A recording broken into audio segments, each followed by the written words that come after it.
एका छोट्याशा झोपडीत अंधाऱ्या रात्रीत आईच्या डोळ्यातील अश्रू आणि मनातील आशा एकत्र नांदत होत्या.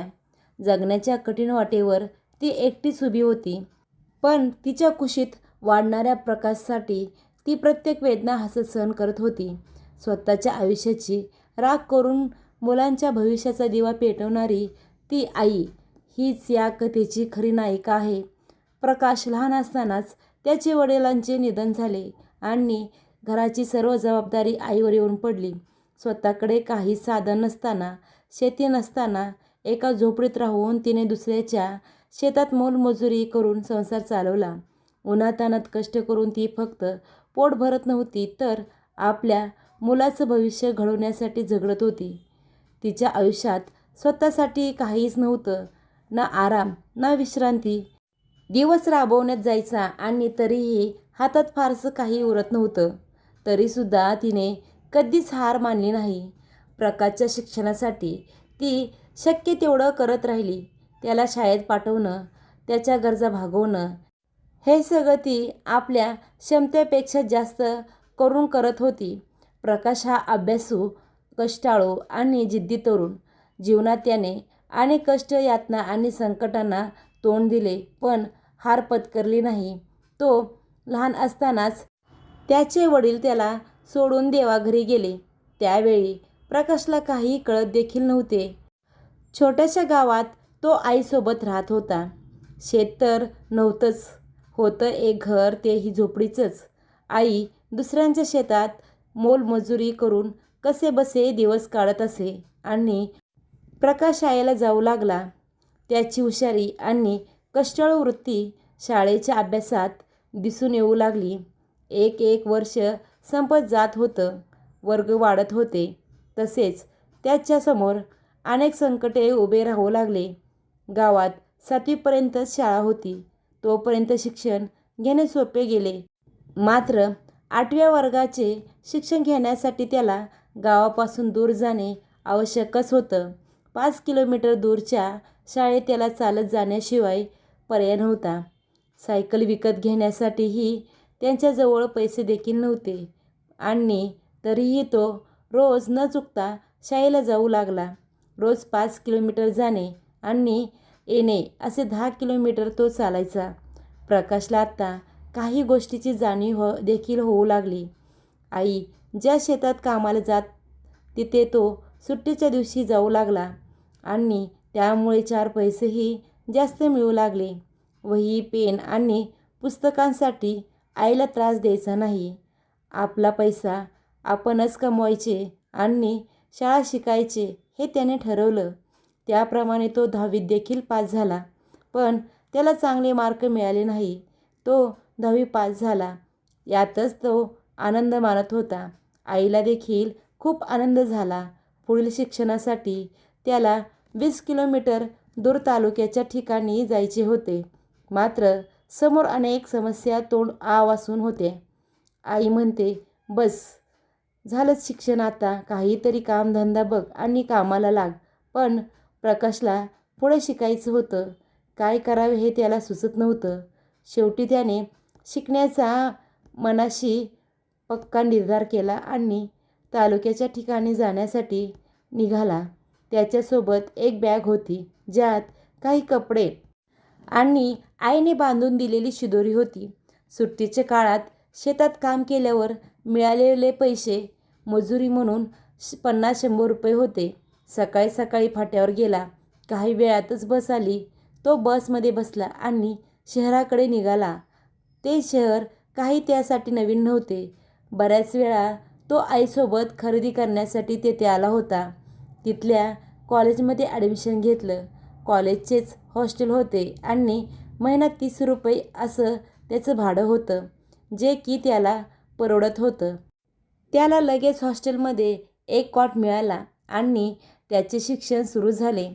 कॉलेज संपल्यावरही काहीतरी करायला हवं म्हणून तो सायंकाळच्या वेळी गावात फेरफटका मारायला निघाला.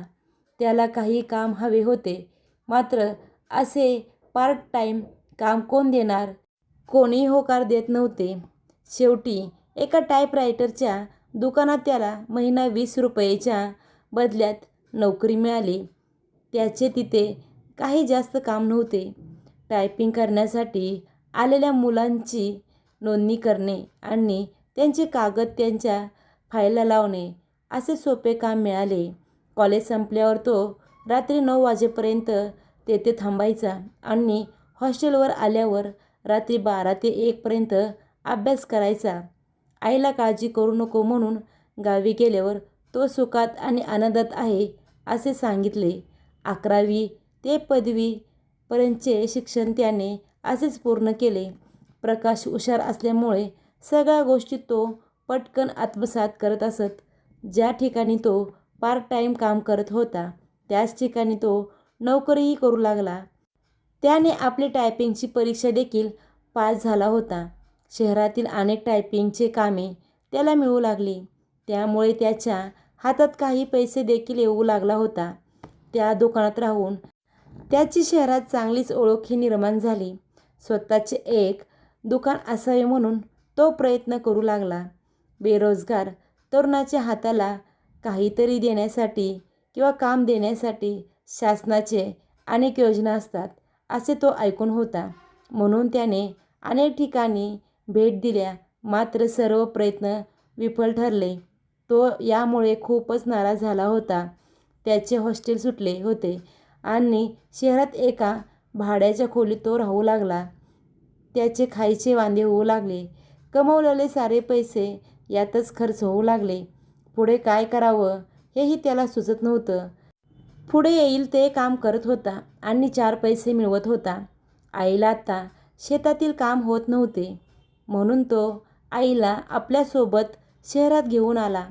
आई वृद्ध अवस्थेकडे झुकलेली, तिचा दवाखान्याचा खर्च संकटात भर टाकत होता. पैसे कमवण्यासाठी त्याने अजून जिद्द सोडलेली नव्हती.